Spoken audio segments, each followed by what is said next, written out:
bienvenidos a un capítulo más de Historias de Pánico. El pasillo que no lleva a ninguna parte, Grand Central, New York, testimonio de 2011. Me llamo Elías Martínez y durante 5 años trabajé como parte del equipo de mantenimiento nocturno en la Grand Central Terminal de Nueva York.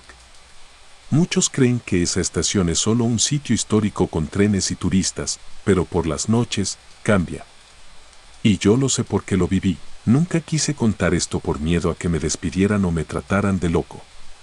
Pero ya pasaron más de 10 años desde que renuncié y aún sueño con ese lugar.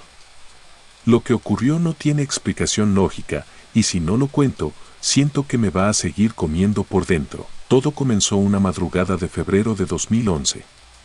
Era una noche helada, y como siempre, el turno comenzaba a las 11 de la noche. A esa hora, el bullicio de la terminal desaparecía, y lo único que quedaba eran los ecos de nuestras botas, el zumbido de los fluorescentes y el murmullo lejano de algún tren en la línea 7. Esa noche, me asignaron revisar unas filtraciones en los niveles subterráneos. No era la primera vez.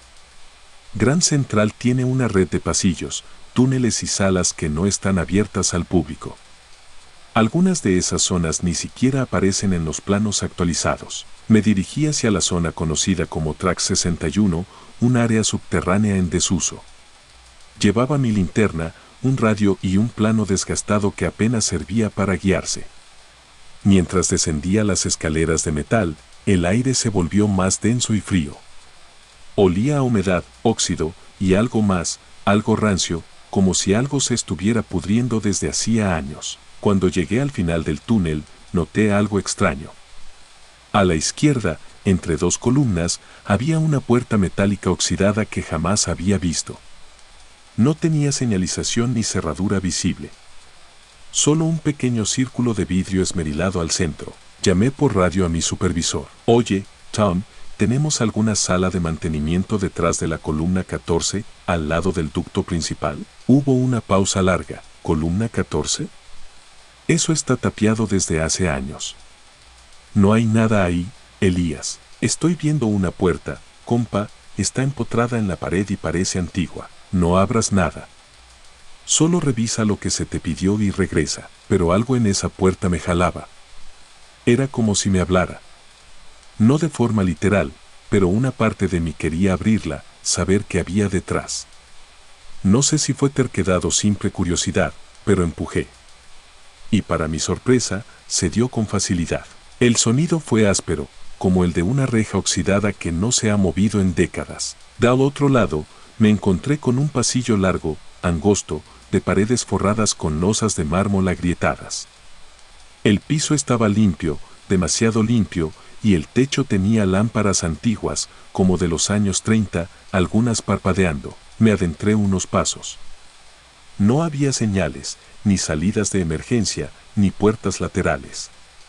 Solo un pasillo que parecía alargarse más y más mientras caminaba. Me detuve a notar que mi radio ya no tenía señal. Solo emitía estática. Revisé mi reloj, eran las 12:08 de la mañana. No tenía sentido. Yo había entrado hacía apenas 5 minutos.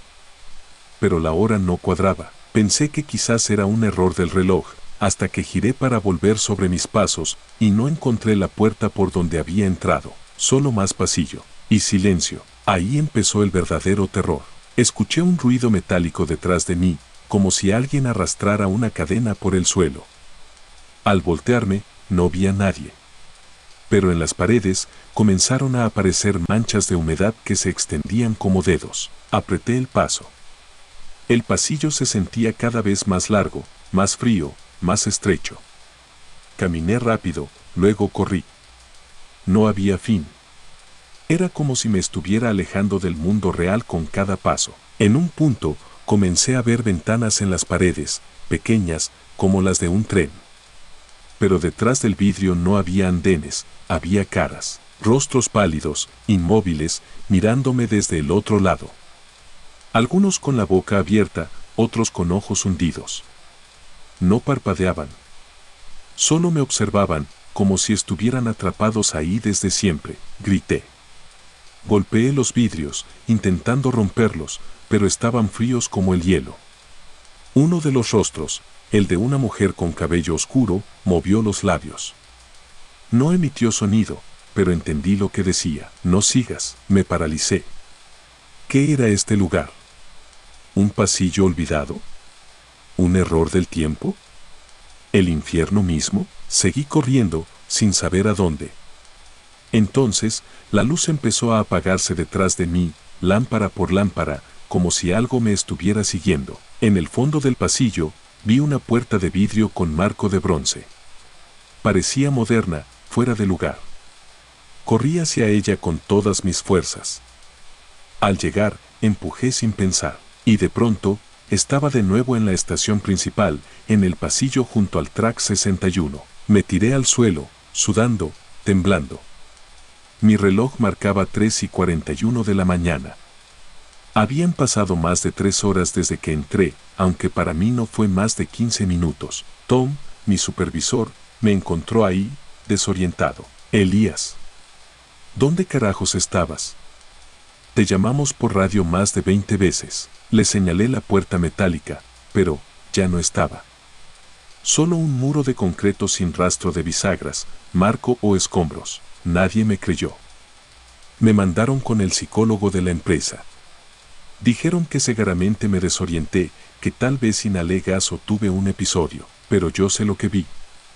Las caras en las ventanas, el pasillo infinito, el tiempo que no era tiempo. Un mes después, renuncié. Volví a Grand Central como visitante una sola vez, en 2017. Caminé por curiosidad cerca del track 61.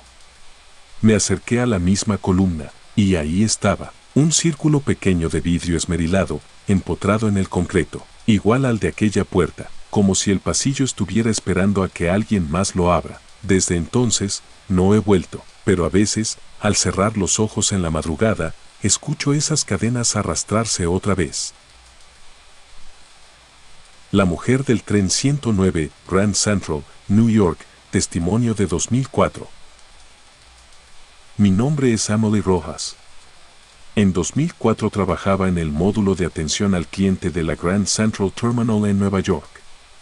Mi turno era de lunes a viernes, de 6 de la mañana a 2 de la tarde, y aunque había días pesados, siempre me gustó el ambiente. Trenes que iban y venían, turistas preguntando por líneas que no entendían, ejecutivos corriendo con su café, lo típico, hasta que comencé a ver a esa mujer. Todo comenzó en noviembre de 2004, poco antes de Acción de Gracias.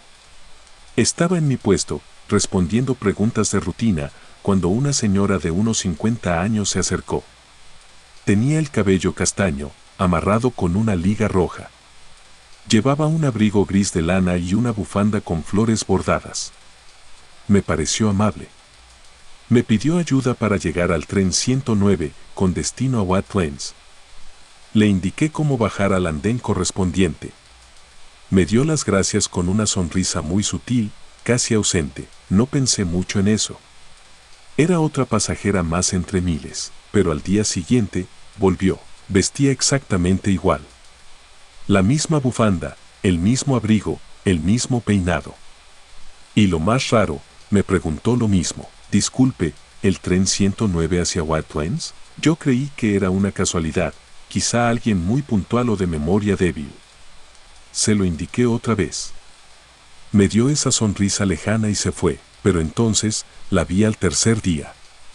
Luego al cuarto. Luego al quinto. Siempre igual. Mismo atuendo, misma voz, mismo rostro sin expresión. Ya no podía ser coincidencia. Le comenté a mi compañera de turno, Amanda. Ella se encogió de hombros. A lo mejor vive cerca, o está medio loquita, me dijo riendo, pero algo en mí sabía que no era normal. Empecé a esperarla a propósito. Siempre llegaba a las 6:43 de la mañana, sin falla. Nunca antes, nunca después. Llegaba sola, caminando despacio, y me buscaba con la mirada. Se detenía frente a mí, decía exactamente la misma frase y se iba. Un viernes, decidí seguirla. Cuando me pidió indicaciones, tomé un descanso y bajé detrás de ella sin que lo notara. La vi caminar por el corredor hasta el andén 23, donde se supone que salía el tren 109, pero el andén estaba vacío. El tren no había llegado aún. Ella se detuvo al borde del andén y miró hacia el túnel. No revisó el horario. No volteó a ver los relojes. Solo esperaba. Me quedé a unos metros, fingiendo que buscaba algo en mi bolso.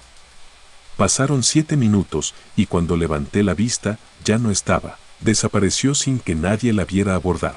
Fui con el encargado de tráfico y le pregunté si ya había salido el tren 109. Me dijo que ese día se había cancelado por problemas técnicos. No podía ser. Al día siguiente, ella volvió. Puntual. Igual vestida.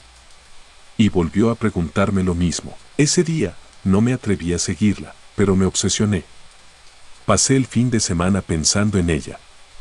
Y el lunes siguiente, imprimí una foto del circuito cerrado en donde la vi por última vez. Busqué en los registros y descubrí algo que me erizó la piel. La misma mujer aparecía en fotos del andén desde 1996. Siempre con la misma ropa. Siempre en la misma zona. 8 años. Nadie parecía notarlo. Hablé con un guardia de seguridad veterano. Le pregunté si había conocido a una señora con esas características. Me miró raro y dijo, claro. Esa es Mrs. Adeline Monroe.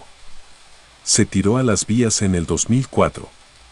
Justo antes del tren 109. ¿Cómo que se tiró? Su hijo había muerto en White Plains en un accidente de auto. Ella esperaba verlo en la estación, sin saber que ya había fallecido. Cuando se enteró, vino aquí todos los días, hasta que un día se arrojó a las vías. Lo raro es que nadie vio el cuerpo. Pero la estación la registró como desaparecida. Me mostró una copia del expediente. Era ella. La misma bufanda, la misma expresión, la misma mirada extraviada. Quedé en shock. Desde ese día, comencé a notar cosas raras.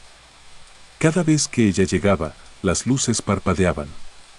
A veces, mi reloj se detenía exactamente a las 6:43 de la mañana, justo cuando me hablaba. Los trenes se retrasaban misteriosamente en el andén 23, y algunos empleados decían sentir náuseas o mareos al acercarse. Un día, me armé de valor y le hablé yo primero. ¿Sabe que ya me ha preguntado esto muchas veces? Ella me miró, confusa. Abrió la boca como si fuera a responder, pero no dijo nada. Solo una lágrima le cayó por la mejilla. Luego, como siempre, se dio la vuelta y se fue. Ese fue el último día que la vi. Nunca más volvió. Pasaron las semanas y el fenómeno se convirtió en un rumor entre empleados. Alguien dejó flores en el andén 23. Otro colocó un letrero pequeño que decía, «Descansa en paz, señora Monroe», pero lo más extraño fue lo que ocurrió el 25 de diciembre de ese mismo año. Yo había ido a cubrir un turno especial navideño. La estación estaba casi vacía. Cuando pasé por el andén 23, vi algo al fondo, una figura sentada en una banca. Era ella, pero esta vez, no llevaba bufanda ni abrigo. Estaba con un vestido blanco. En sus manos sostenía una carta arrugada. Me acerqué lentamente, pero cuando llegué, la banca estaba vacía, y en el asiento quedó la carta. Temblando, la abrí. Decía, hoy sí llegó el tren. Ya no tengo que preguntar más. Gracias por ayudarme todo este tiempo. Adiós. Nunca supe cómo esa carta llegó ahí, ni por qué apareció justo esa noche, pero entendí que, de alguna forma, ella encontró la salida. Yo seguí trabajando en Grand Central hasta 2009. Nunca volví a ver algo parecido. Pero cada vez que camino por ese andén, me detengo un momento y dejo una flor. El trabajador que no envejecía, Grand Central, New York, testimonio de 1998. Me llamo Marco Hernández, nací en Quincy durante una temporada en 1998 trabajé en la Grand Central Terminal como asistente en el área de mantenimiento estructural. Solo estuve unos meses ahí, pero lo que viví fue suficiente para marcarme de por vida. Todo comenzó cuando me asignaron a la zona de plataformas antiguas, en los niveles inferiores, donde casi ya no hay tránsito de pasajeros. Ahí es donde hacen las inspecciones técnicas y limpiezas profundas. Era un trabajo solitario, pero bien pagado. Durante mis primeras semanas, todo fue normal, hasta que empecé a notar algo raro. Un hombre mayor, con uniforme azul oscuro, gorra de tela y gafas gruesas, siempre estaba barriendo cerca del andén 26. No hablaba con nadie, no usaba radio, ni reloj digital. Solo barría en silencio, con movimientos lentos y constantes. Al principio pensé que era un veterano al que ya todos conocían. Lo saludé un par de veces, pero nunca me respondió.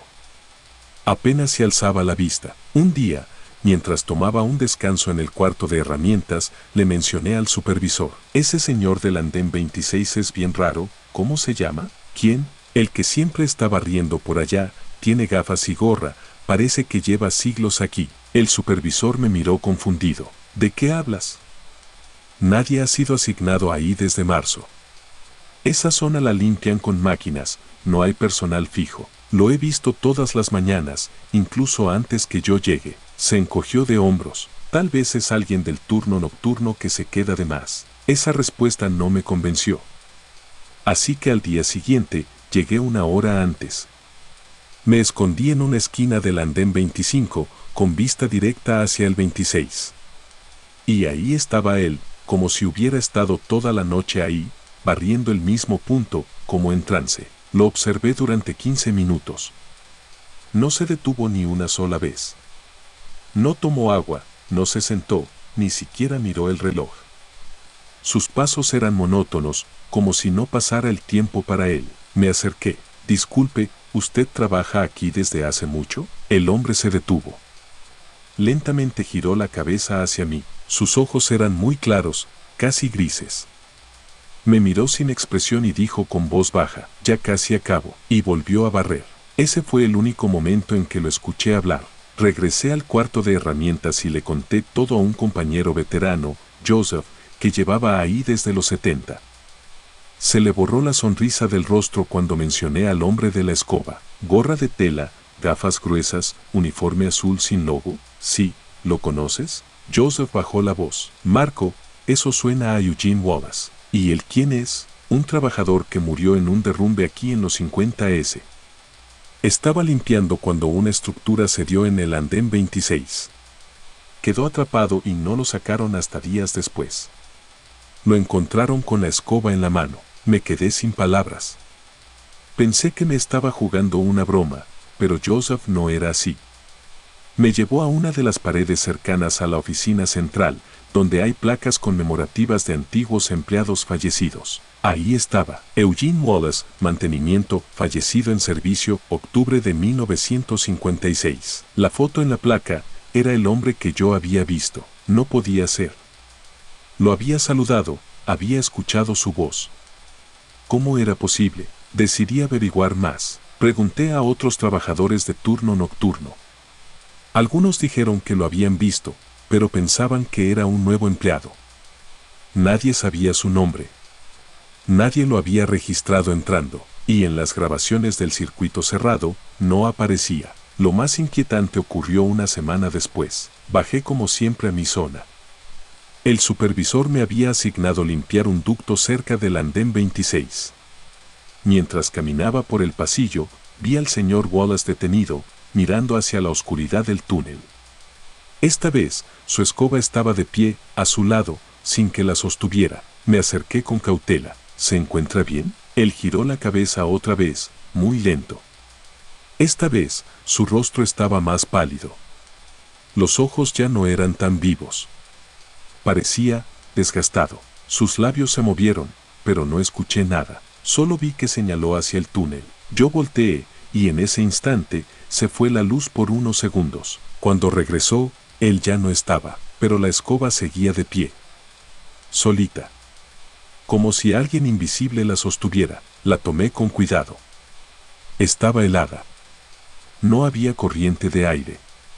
Nada podía haberla mantenido así. Esa misma noche, tomé mi mochila y subí al nivel principal. Fui directo a recursos humanos y entregué mi renuncia. No quería volver a bajar. Pasaron los años. Nunca volví a trabajar en Grand Central, pero el recuerdo sigue intacto. Hace poco, por simple curiosidad, busqué registros públicos sobre empleados fallecidos en la estación. Y efectivamente, Eugene Wallace murió en un derrumbe el 13 de octubre de 1956, a las 6:20 de la mañana, justo en el andén 26. La nota de prensa decía, fue encontrado de pie, con la escoba en la mano. Al parecer, nunca dejó de cumplir su turno. A veces me pregunto si quedó atrapado en el tiempo. Si algo lo obliga a seguir barriendo ese mismo punto todos los días, sin descanso. Y lo más aterrador es que, alguien lo sigue viendo. Hace 2 semanas, un joven que trabaja en limpieza publicó una historia en Reddit, diciendo que hay un viejo raro que nunca contesta y que siempre está barriendo en la zona baja. Mostró una foto borrosa. Era él. No había envejecido ni un solo día. El vagón vacío que nadie limpia, Grand Central, New York, testimonio de 2010. Mi nombre es Thomas Blake, y durante 9 años trabajé como personal de limpieza nocturna en la Grand Central Terminal, en Nueva York.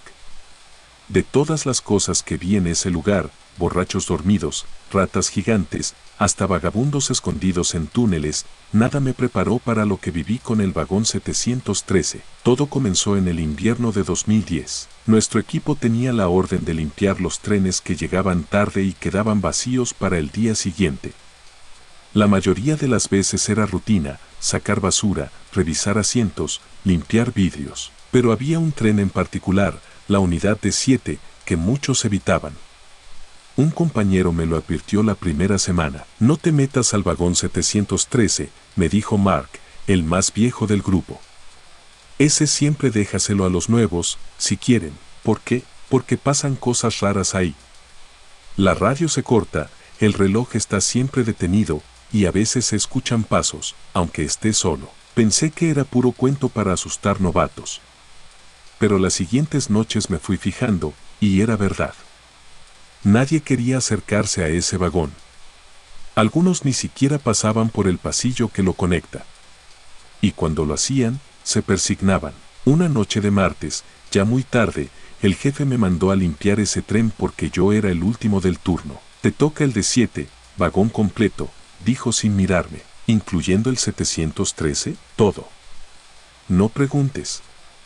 B. No quería parecer cobarde, así que agarré mi lámpara, el carrito de limpieza y caminé hacia el vagón. Desde fuera se veía igual que los demás, gris, largo, sin nadie.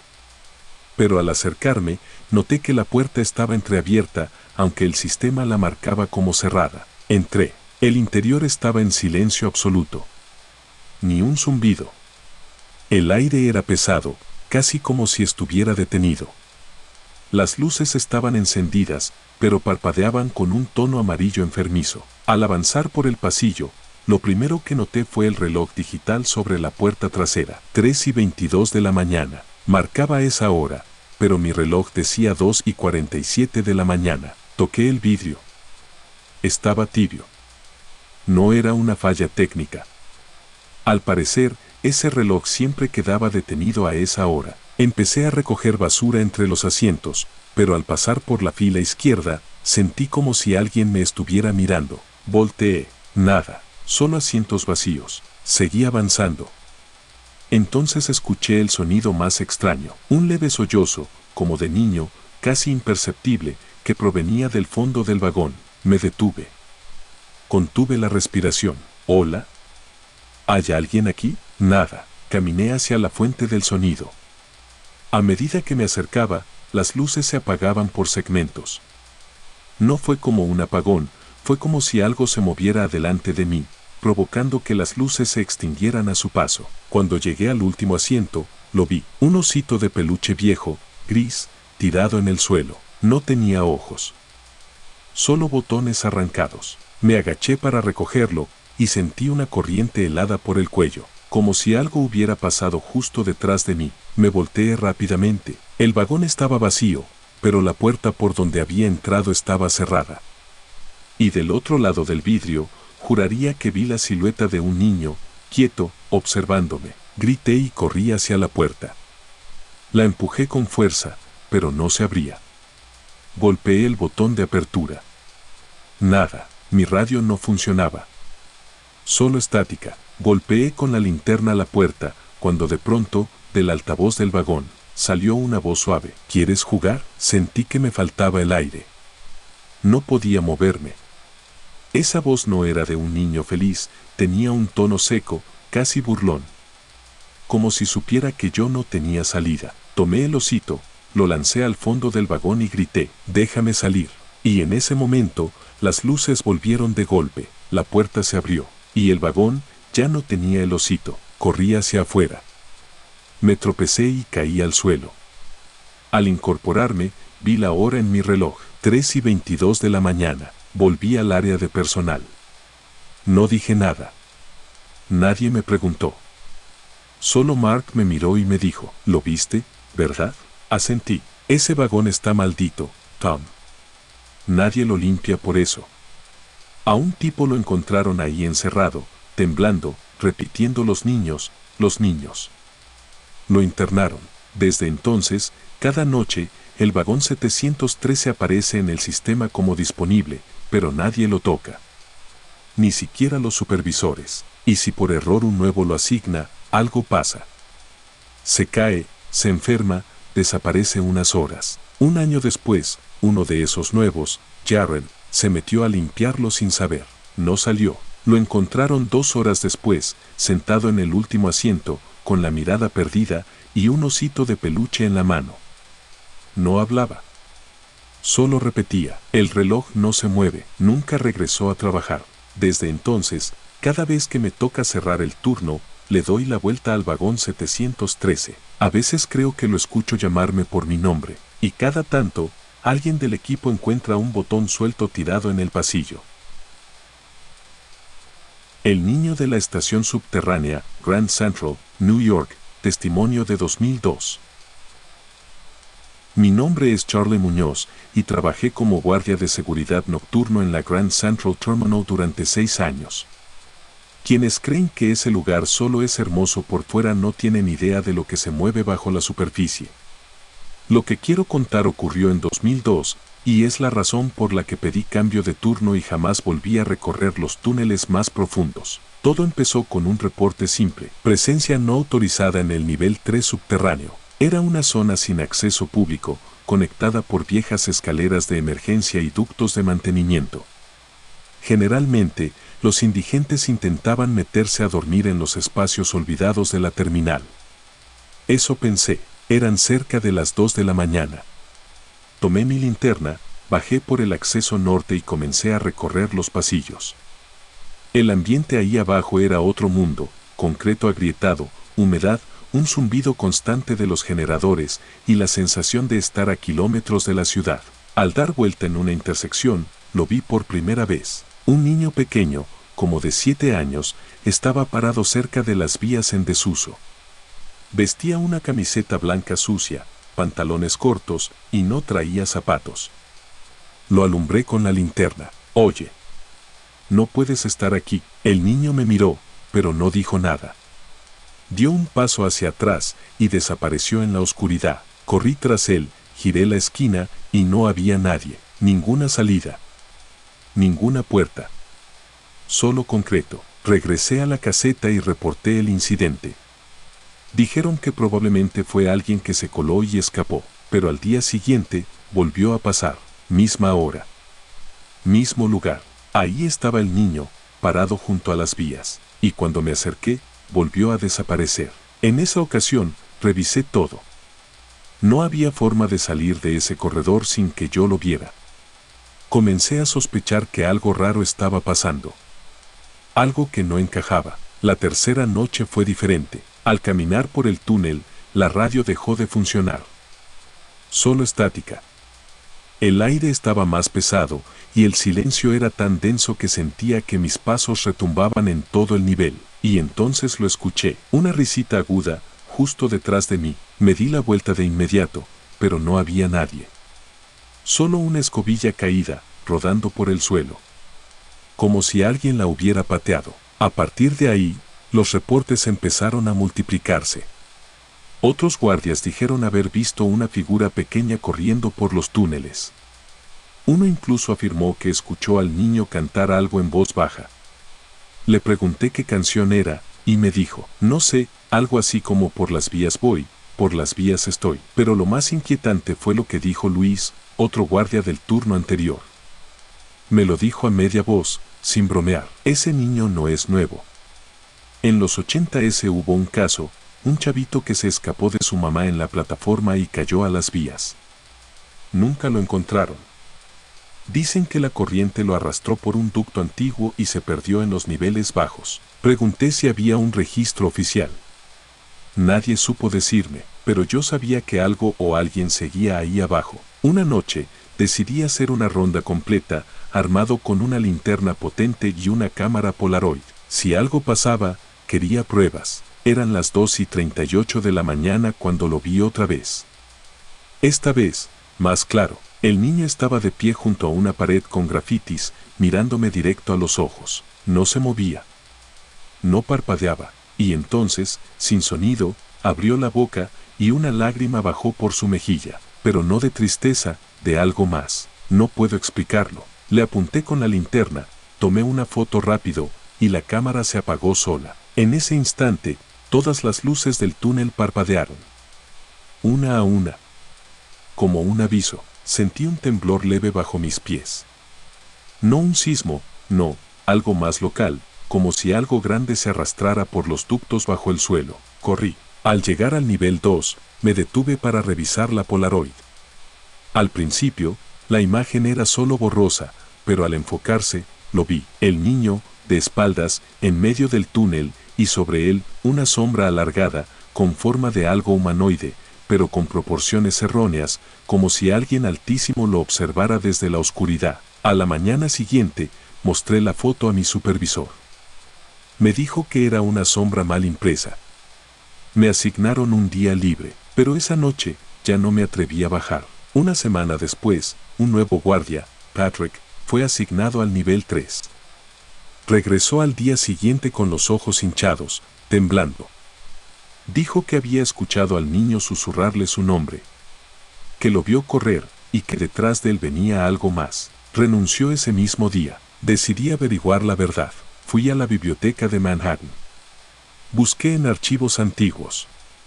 Y lo encontré. Junio de 1983. Desaparece niño de 7 años en Grand Central Terminal. Testigos aseguran que cayó por accidente entre vagones. Nunca se recuperó el cuerpo. La madre fue hospitalizada por crisis nerviosa. El caso fue cerrado sin hallazgos. El nombre del niño era Caden Santiago. Volví a la estación con esa información. Esa noche, a las 2 de la mañana, bajé solo. Me paré donde siempre lo veía. Caden, dije en voz alta. Ya sé quién eres. No estoy aquí para hacerte daño. No hubo respuesta. Pero escuché pasos pequeños detrás de mí. Al voltear, estaba ahí, de pie. A solo 2 metros, con el mismo pantalón corto, el mismo rostro triste, y en sus brazos sostenía la cámara Polaroid que yo había perdido días antes. Me la extendió. Yo no podía moverme. Apenas podía respirar, y entonces habló, con voz muy bajita, como un susurro roto. No me encontraban, yo solo asentí. Me acerqué, tomé la cámara, y él dio media vuelta y caminó hacia el túnel, perdiéndose en la oscuridad. Desde ese día, nunca más volvió a aparecer. La temperatura en ese nivel volvió a la normalidad. Nadie más reportó ruidos, ni figuras, ni fallas eléctricas. Pero en el casillero donde guardamos las llaves de emergencia, todavía hay una Polaroid vieja, y en ella, aunque descolorida, se ve un niño pequeño de pie frente a una pared con grafitis. Y a su lado, una sombra que parece mirarnos a todos desde el otro lado del tiempo. El canto del tercer andén, Grand Central, New York, testimonio de 1995. Mi nombre es Deborah Klein y en 1995 trabajaba en la oficina de objetos perdidos de la Grand Central Terminal. Tenía 28 años, era nueva en la ciudad y pensaba que había conseguido el trabajo perfecto, un cubículo pequeño, con poca interacción y un horario cómodo. Lo que no sabía es que ese lugar me iba a cambiar la vida para siempre. La oficina estaba ubicada al final del pasillo sur, cerca de los andenes más antiguos, algunos ya clausurados. Uno de ellos era el andén 3, al que se llegaba solo por una escalera cerrada con candado. Según me explicaron, ese andén había sido desactivado en los años 60, luego de un derrumbe parcial que dejó daños estructurales. Nunca fue reparado. Las primeras semanas fueron tranquilas. Pero una noche, mientras organizaba unos paraguas olvidados, escuché algo que me detuvo en seco. Una voz femenina. Suave. Lejana, cantaba. Era una melodía triste, en un idioma que no entendía, pero tenía algo hipnótico. Salí del cubículo y seguí el sonido, pensando que tal vez alguien se había colado a la estación. Caminé por el pasillo hasta que me detuve frente a la puerta oxidada que llevaba al andén 3. El canto venía de ahí. Me acerqué. El candado seguía puesto. Nadie podía haber entrado. Y sin embargo, la voz seguía, como si la estuvieran cantando justo detrás del metal. Me alejé lentamente. No dije nada a nadie. Al día siguiente, le pregunté al conserje, George, un señor de casi 70 años que llevaba toda la vida en Grand Central. ¿Tú sabes si alguien se mete al andén 3? Me miró serio. ¿Escuchaste el canto? Me congelé. No respondí. Él se sentó a mi lado y habló en voz baja. Ese andén está maldito, muchacha. Desde los años 40 se decía que algo vivía ahí abajo. La gente hablaba de una mujer que se tiró a las vías y que nunca encontraron su cuerpo. Dicen que canta para que alguien la escuche, para no estar sola. ¿Y es frecuente que se escuche? A veces pasan años sin que nadie la oiga. Pero cuando regresa, siempre se lleva algo. O a alguien. Pensé que me estaba bromeando. Pero George no tenía fama de contar historias. Esa noche, decidí ignorarlo, pero el canto volvió. Y esta vez, fue más fuerte, como si estuviera dentro de la oficina. Apagué la luz, asustada. La melodía se volvió más intensa, más triste. Casi podía jurar que decía mi nombre. Me tapé los oídos. Pero seguía escuchándola en mi mente. Tuve que salir corriendo. Subí las escaleras y no volví esa noche. Lo reporté a la supervisora. Dijo que probablemente eran ruidos estructurales o vagabundos escondidos. Pero la noche siguiente, una mochila apareció en mi escritorio. Yo no la había colocado.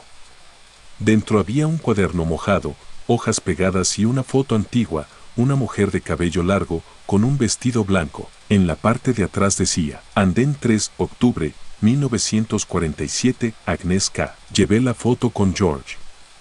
Al verla, se puso pálido. Dios mío, es ella.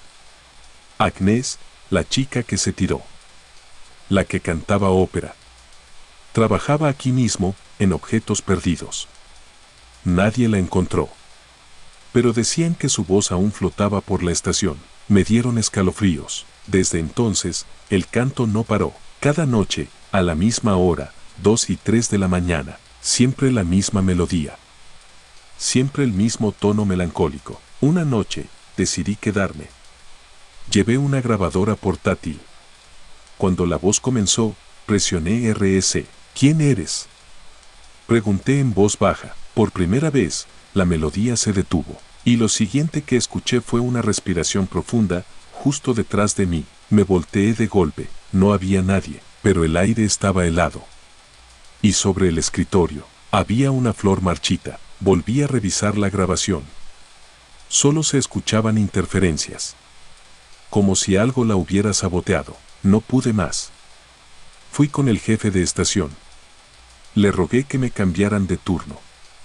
Me dijo que era imposible. La siguiente noche, George no vino a trabajar. Lo encontraron muerto en su casa. Causa oficial, infarto. Pero en su mano, sostenía la misma foto antigua de la mujer. No pude más. Fui a la escalera del andén 3, decidida a bajar. Rompí el candado con una cizalla del taller. Descendí los escalones. Era como entrar a otra época. Las paredes estaban llenas de humedad.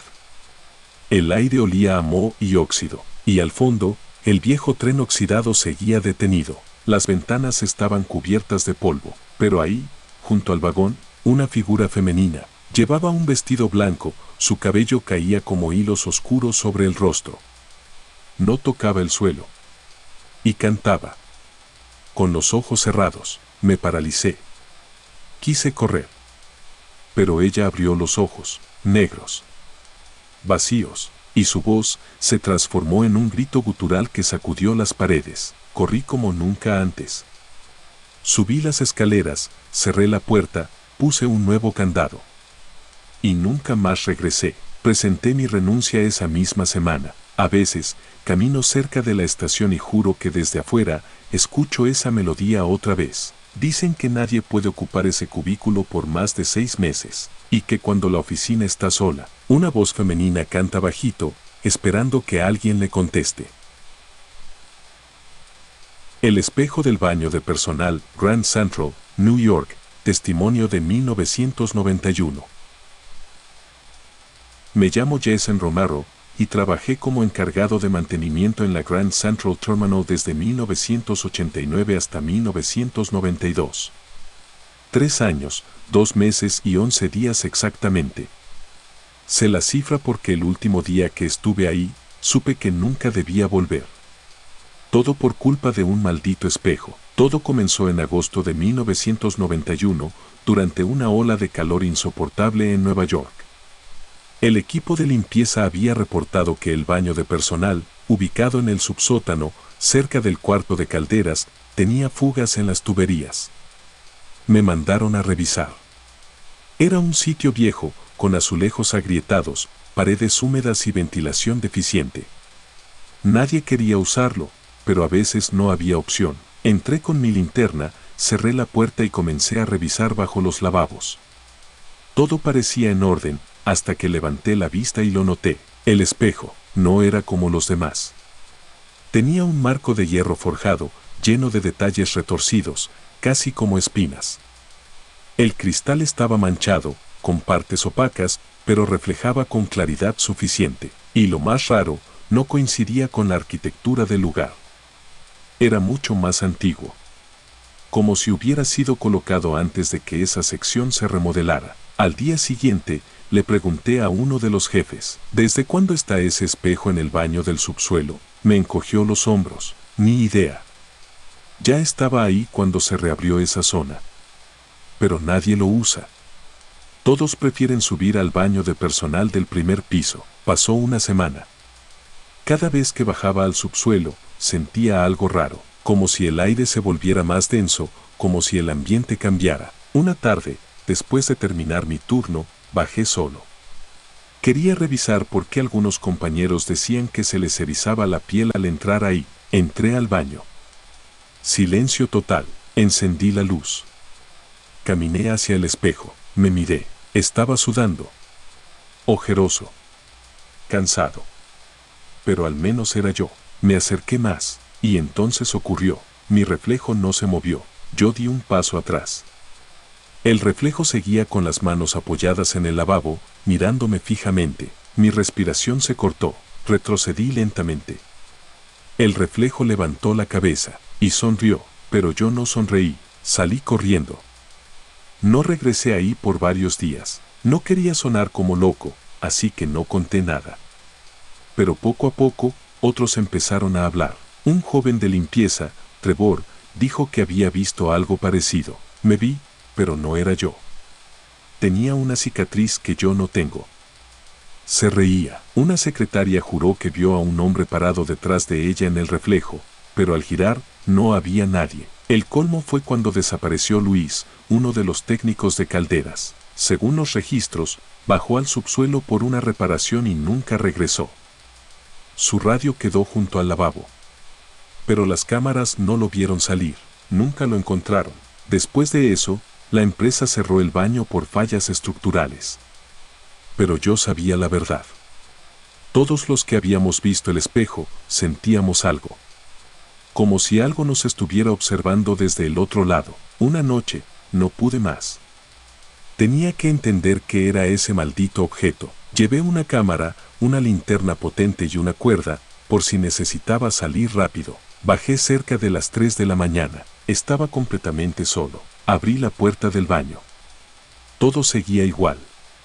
Excepto por una cosa. El espejo no reflejaba nada. Solo oscuridad. Como si fuera una ventana. Me acerqué. Toqué el cristal. Estaba frío como el hielo. Entonces, al fondo, vi algo moverse. Una figura oscura, humanoide, pero sin rostro definido.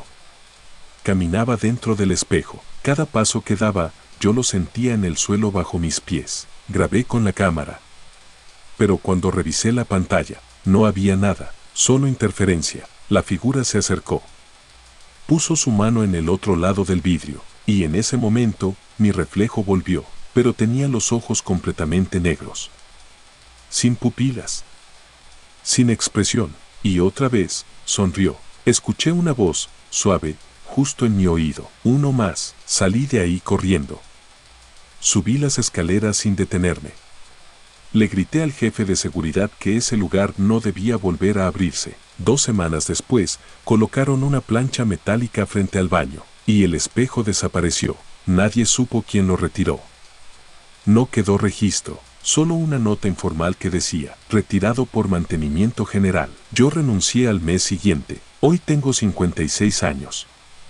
A veces sueño con ese baño, con ese espejo, con mi otro yo, sonriendo del otro lado. Y cada tanto, cuando paso frente a un vidrio en algún lugar oscuro, me aseguro de que el reflejo se mueva conmigo, porque tengo la sensación de que ese otro sigue ahí, esperando que alguien lo mire fijamente, lo suficiente, para que pueda salir. La escotilla que siempre reaparece, Grand Central, New York, testimonio de 1990.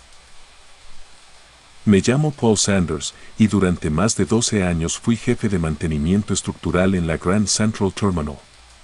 En todo ese tiempo, vi de todo, fugas, grietas, columnas que amenazaban con ceder, pero nada me afectó tanto como esa escotilla. Lo que voy a contar ocurrió en el otoño de 1990. Un día cualquiera, recibimos un reporte de parte del personal de limpieza del ala norte. Hay una escotilla abierta en el piso del pasillo B11. Hasta ahí, todo normal. Hay muchas trampas de acceso para cableado y drenaje en la estación. Fui con 2 técnicos y una linterna. Cuando llegamos, ahí estaba, una trampa metálica redonda, con marco oxidado y tornillos sueltos. Pero había algo raro. Esa sección había sido sellada desde 1973. No debería haber nada debajo. Abrimos la tapa. Un olor rancio, húmedo, nos golpeó de inmediato. Iluminamos el hueco. Solo había un túnel estrecho de concreto que descendía, con peldaños de hierro viejos. Uno de los técnicos, Jeff, bajó unos escalones y gritó, «No hay nada, jefe». «Está vacío, parece que lleva más abajo». Le ordené subir. Cerramos la tapa. Pensé en mandar el reporte al día siguiente para revisar planos antiguos, pero cuando regresamos al área de mantenimiento, la escotilla estaba ahí otra vez, en el pasillo frente al cuarto de herramientas. Misma forma, mismo marco oxidado, mismo olor. Pensamos que era una broma, o que nos estábamos volviendo locos, pero cuando regresamos al pasillo B11, ya no estaba ahí. Solo había suelo liso. En ese momento sentí algo que no puedo explicar. Como si el edificio mismo nos estuviera jugando una trampa. Durante la semana, la escotilla apareció 3 veces más. Siempre en lugares distintos. A veces la encontraban cerrada. Otras, abierta. Una vez apareció en medio de una oficina.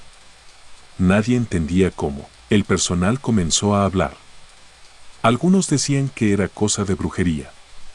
Otros, que alguien estaba construyendo túneles ilegales. Pero los veteranos guardaban silencio, hasta que uno de ellos, Hank, me llevó a un cuarto de archivo olvidado. «Esto ya pasó antes, Paul», me dijo.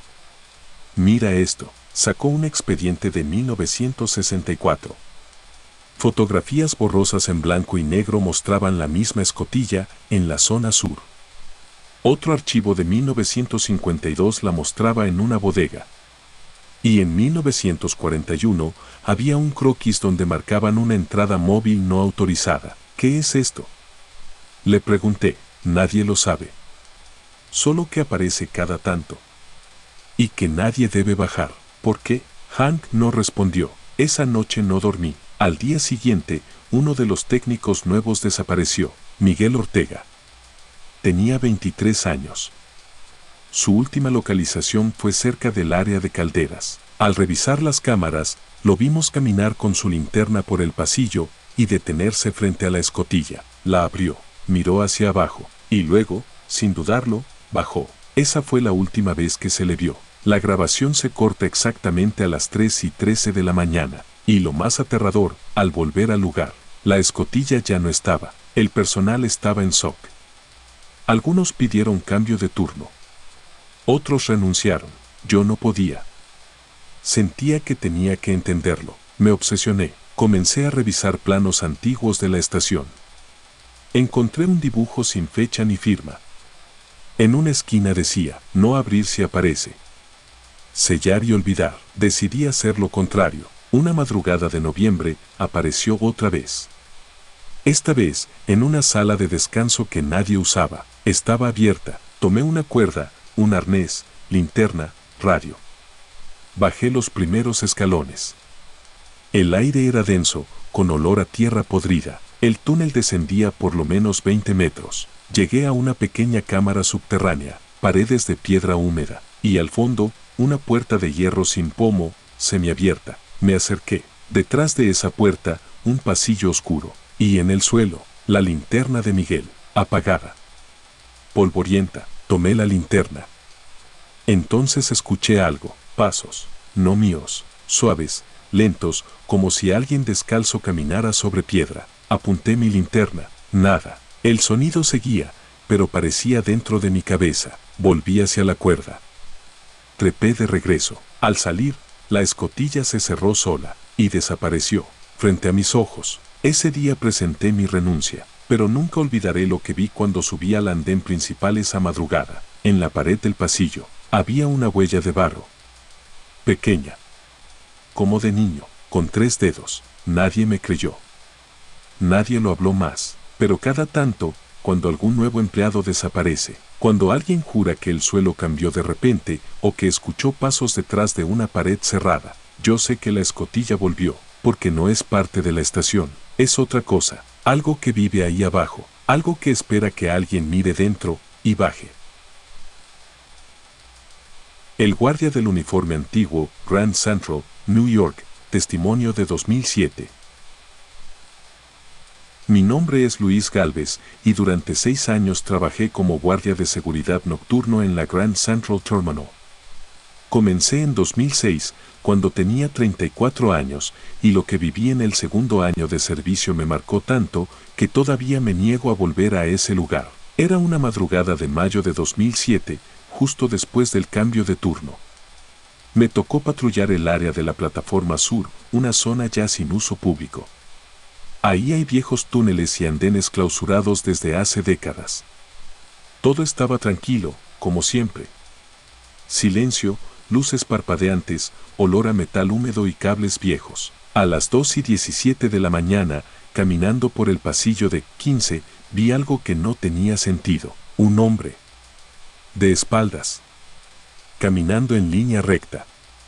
Alto, con paso firme. Vestía un uniforme de guardia, pero no era el nuestro. Tenía una camisa gris con cuello duro, una gorra estilo militar antigua y una lámpara de mano redonda, de las que ya no usamos. Le grité, ¿Quién es usted? Identifíquese. No respondió. Lo seguí con paso firme. Dobló por el pasillo que da al viejo montacargas. Cuando lo alcancé, ya no estaba. No había puertas, ni escaleras. Solo pared. Volví a mi caseta y revisé el sistema de cámaras. En el monitor, se le veía claramente, caminando solo, con el mismo uniforme viejo. Pero en un momento, su silueta desapareció en una zona iluminada. Sin sombra. Sin rastro. Le conté al supervisor, pensó que era alguien disfrazado. Se hizo un recorrido completo. Nadie. Esa misma semana, un compañero del otro turno, Frankie, me dijo en secreto, yo también lo vi. Hace 3 noches. Pensé que era una patrulla extra. ¿Le hablaste? Sí, y me saludó. ¿Qué te dijo? Nada. Solo alzó la mano, pero su rostro estaba oscuro. No tenía expresión. Pasaron los días. El guardia antiguo comenzó a aparecer siempre a la misma hora, entre las 2:10 y 2:20 de la mañana, siempre caminando. Siempre hacia el mismo lugar. Intentamos seguirlo 2 veces. Una vez en grupo. Pero cada vez que lo alcanzábamos, la radio se cortaba y las luces parpadeaban. Uno de los jefes dijo que era una broma o alguien ajeno al sistema. Pero los veteranos ya sabían algo. Un día, uno de ellos, Marvin, me dijo, eso no es nuevo. Ese tipo se aparece desde los 70. Dicen que es un guardia que murió aquí en los 40. Cayó por el hueco del ascensor cuando hacía su ronda. Nunca encontraron el cuerpo. ¿Y por qué lo siguen viendo? Porque nunca dejó de patrullar. La cosa se volvió más seria cuando desapareció Darryl, un joven nuevo que apenas tenía una semana en el turno nocturno. Darryl dijo que él iba a grabar al guardia con su celular. Que lo seguiría hasta el final. Lo hizo. Entró por la zona de túneles con su lámpara y la cámara encendida. Nunca salió. Cuando revisamos las grabaciones, lo más perturbador fue ver el video del celular que logró enviarse a la nube automática de seguridad. En él se ve a Darryl acercándose al hombre. Lo sigue por un pasillo. Lo graba de espaldas. Y entonces, la figura se detiene, se gira, por primera vez, y la cámara capta solo una cara borrosa, sin ojos, sin boca, solo una mancha oscura. La pantalla se apaga. La policía lo buscó por días. Jamás apareció. Ni sus cosas, ni su radio. Nada. Después de eso, clausuraron ese sector durante meses. Pero el guardia volvió. Cada cierto tiempo, alguien lo ve. Y cuando lo ven, alguien falta en el turno siguiente. A mí me ofrecieron quedarme en vigilancia de día. Lo acepté. Pero desde entonces, cada que entro a un baño de servicio, o paso cerca de un pasillo oscuro en cualquier estación, miro al fondo. A veces creo que lo veo, recto. Caminando, cumpliendo un turno eterno que nadie interrumpió. Y me pregunto si un día me toca ser el siguiente. Muchas gracias, te invito a suscribirte y darle like si quieres más historias.